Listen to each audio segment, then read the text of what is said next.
कारण त्यांच्या खिशातलं काय जातच नव्हतं.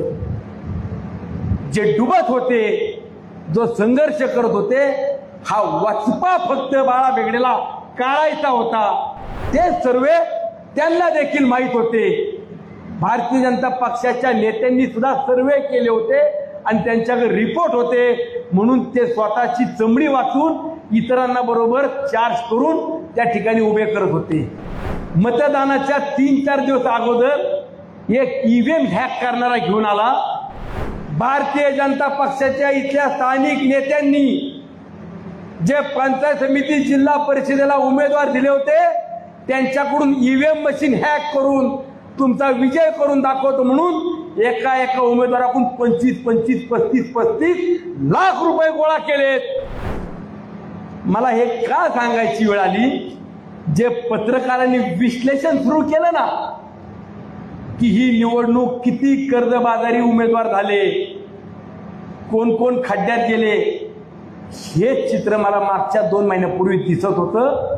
म्हणून मी हातापाया पडून सांगत होतो की आपण बिनविरोधच्या प्रस्तावाला या पंचायत समितीत सुद्धा मला दिसत होतं, तरी मी सांगितलं तुम्हाला 3 जागा देतो, शेवटी 4 जागा देतो म्हणालो. पंचायत समितीला आणि झेडपीला 1 जागा देतो, थांबवाय. पण थांबवायची तयारी नव्हती, थांबवण्याची मानसिकता नव्हती, कारण त्यांच्या खिशातलं काय जातच नव्हतं. जे डुबत होते, जो संघर्ष करत होते, हा वचपा फक्त बाळा बेगडेला काढायचा होता.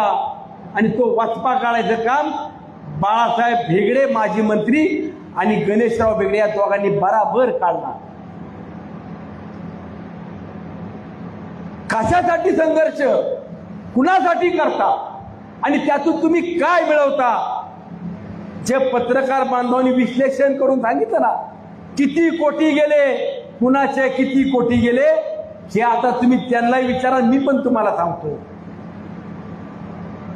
पण त्यांच्या खिशातले काय गेले, तर त्यांच्या खिशातले काही गेले नाही, त्यांचे खिशे भरले, हेच मी तुम्हाला जाहीरपणानं आणि जबाबदारीने सांगतो.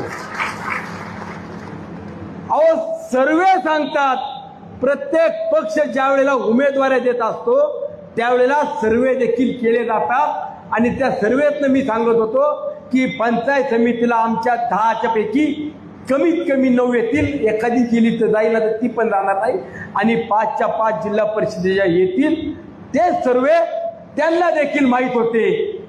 भारतीय जनता पक्षाच्या नेत्यांनी सुद्धा सर्वे केले होते आणि त्यांच्याकडे रिपोर्ट होते, म्हणून ते स्वतःची चमडी वाचून इतरांना बरोबर चार्ज करून त्या ठिकाणी उभे करत होते.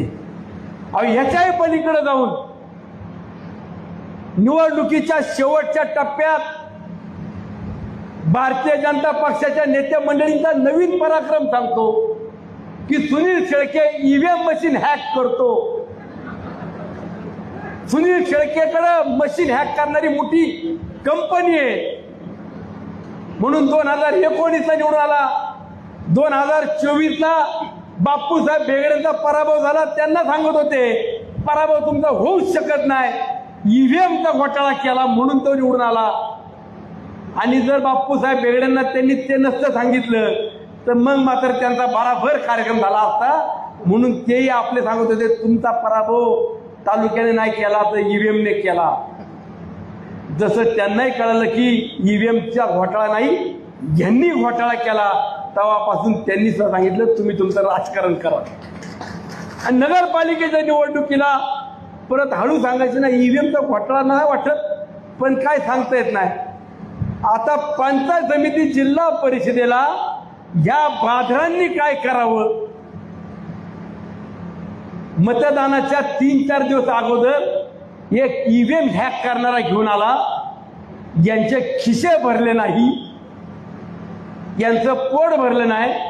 यांनी उमेदवारांकडून, जबाबदारीने सांगतो पत्रकार बांधवांनो, भारतीय जनता पक्षाच्या इथल्या स्थानिक नेत्यांनी जे पंचायत समिती जिल्हा परिषदेला उमेदवार दिले होते, त्यांच्याकडून ईव्हीएम मशीन हॅक करून तुमचा विजय करून दाखवतो म्हणून एका उमेदवाराकडून 25-35 लाख रुपये गोळा केलेत. आणि याची सुरुवात कुठे केली असेल तर त्या इंद्रायणी ढाब्यावरती इथं सेटलमेंट झाली, तुम्हाला ठिकाण पे दिलं. मी चौकशी लावणार आहे. मुख्यमंत्र्यांकडे आजपर्यंत भाजपच्या कुठल्या नेत्याची तक्रार घेऊन गेलो नाही, पण ही मात्र नक्की तक्रार सांगणार आहे. साहेब, भाजपचे मावळातले नेते सांगतात आम्ही ईव्हीएम मशीन हॅक करून देऊ आणि तुमचा विजय करू. यांनी 25-25, 35-35 लाख रुपये एका उमेदवाराकडून वसूल केल्यात. यांची चौकशी लावा, यांची चौकशीच लावा. अरे हे धंदे, अरे मावळच्या जनतेला तुम्ही मतदान मागत असताना फक्त सुनील शेळकेवरती आरोप करून मतं मागत होता. आणि सुनील शेळकेनं आदरणीय दादांच्या नेतृत्वात मागच्या 6 वर्षामध्ये किती विकास कामांना निधी आणला त्याची सर्वसामान्य जनता साक्षीदार होती. म्हणून आमच्या मागे खंबीरपणाने उभी आहे. आणि उद्याच्या काळात सुद्धा माझ्या सर्व वडीलधाऱ्यांना, आया बहिणींना सांगतो, आपण सगळे एक संघ राहत, एका विचारानं राहत. मला जाणीवपूर्वक कुणी त्रास देऊ नका. मी ज्याच्या मागे उभा राहतो त्याच्या मागे खंबीरपणानं राहतो. हे आता तुम्ही सुद्धा तुमच्या वक्त्यातून बोलून दाखवलं. ते तर माझं कामच आहे, ती माझी जबाबदारी आहे. पण सुनील शेळकेचं आम्ही काम करतो, आम्ही नातेवाईक म्हणून त्याचं काम केलं असं मला वाटत होतं. माझ्या सोबत राहणारे मंडळी ज्यांनी उद्योगधंदे केले, पैसे कमवले, ते माझे सहकारी म्हणून माझ्या सोबत राहिले. अशानं जर वाटत असेल, माझ्या नात्यातल्या पण आणि माझ्या बरोबर राहून धंदा पाणी करून पैसे कमवणाऱ्यांना पण सांगतो, जर कुणाला असं वाटत असेल की हा सुनील शेळके आमच्यामुळे आमदार आहे, हा सुनील शेळके आमच्यामुळे आमदार आहे, असं जर कुणाला वाटत असेल तर 2029चा सुनील शेळकेच्या विरोधात जा. एकदा विरोधात जा.